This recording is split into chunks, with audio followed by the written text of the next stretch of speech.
L'Allemagne exporte quasiment 2 fois plus vers les États-Unis qu'elle n'importe. Elle est donc au sein de l'Union européenne la première cible de la chasse au déficit commercial amorcée par Donald Trump. Un déficit américain dont elle est, avec près de 68 milliards d'euros en 2016, le deuxième pays responsable derrière la Chine. Au premier rang des exportations allemandes vers les États-Unis, les machines-outils pour un montant de 39,4 milliards d'euros en 2016, suivi par les automobiles pour un peu plus de 32 milliards. C'est notamment ce secteur que le président américain a dans son viseur.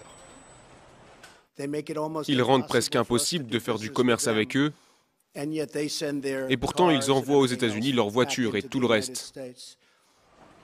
10% de taxes sur les voitures américaines entrant en Europe, contre seulement 2,5% pour les voitures européennes aux États-Unis.